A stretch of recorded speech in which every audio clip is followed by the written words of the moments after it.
All right, thanking God this time for, among other things, paradox and, as I've said recently, forgiveness as well.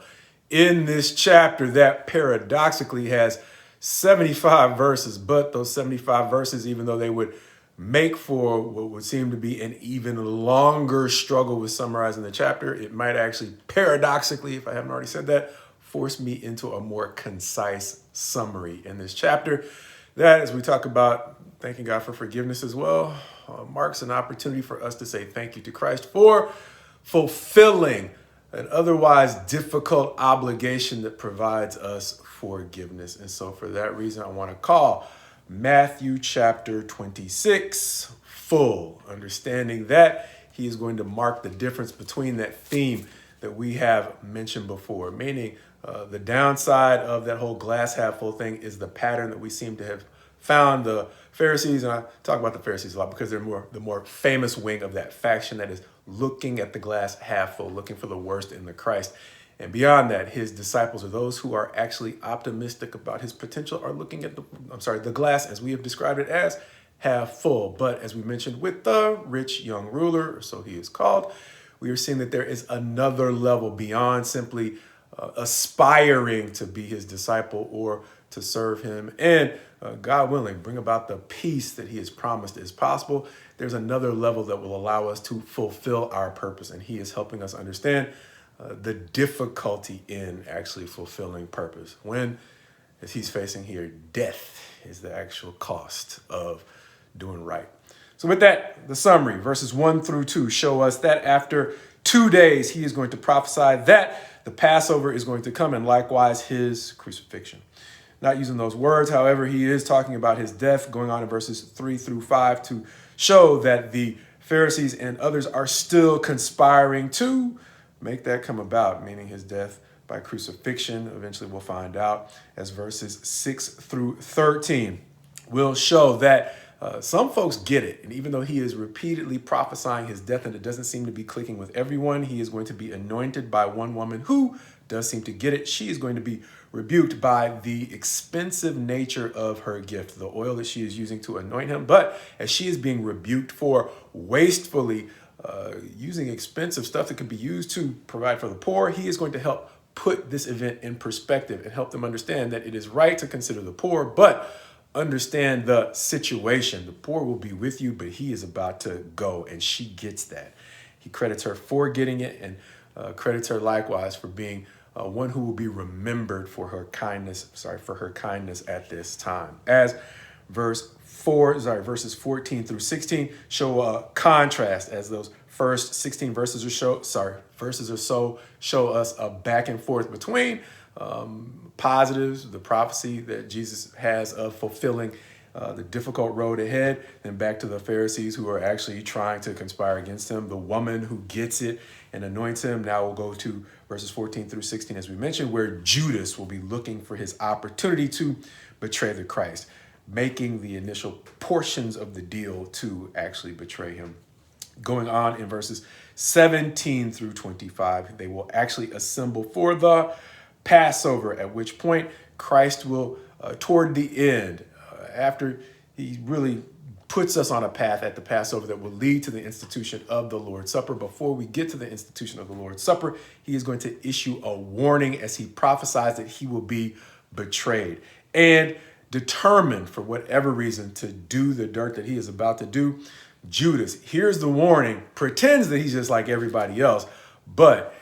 he knows that he is the one that the Christ is talking about that will betray him. As in verses 20 through 29, he will then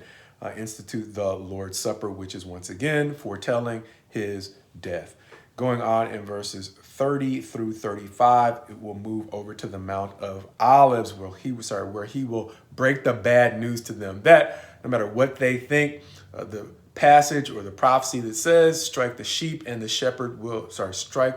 and the sheep will be scattered is about to be fulfilled, as he's about to be metaphorically or I guess figuratively struck, and they are about to scatter.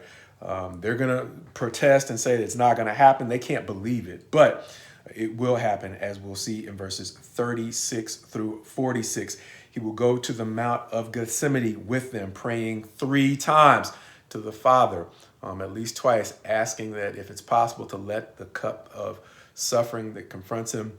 to let it pass. But ultimately, one of the keys, I think, to him fulfilling his purpose is the famous passage, not my will, but yours. As he will go on to be interrupted by the crowd that, as opposed to the crowds that had previously assembled for healing, the crowd that would take him into custody, of course, accompanied by Judas, who will betray him with a kiss.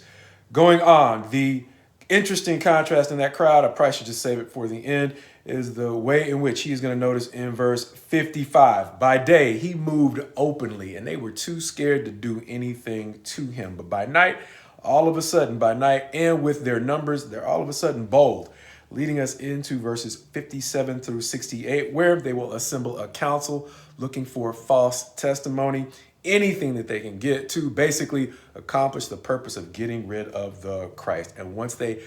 fish for enough of a statement that will give them a justification to do just that, then they get super bold, spitting on him and striking him in situations where they were too scared previously to even approach him by day.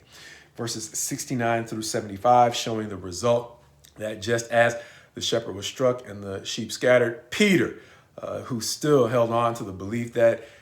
he wouldn't betray him the way that the rest would, is going to fulfill the prophecy that before the cock crowed, he would deny the Christ 3 times, going out after he realizes what he has done, weeping bitterly. Which reminds me, as I mentioned before, of the thing that might most have caught my attention in this chapter, and that is the difficulty of embracing hard truths and the way in which that relates to Christ being able to fulfill his purpose, no matter how difficult the challenge ahead might have, or not might have been, actually was.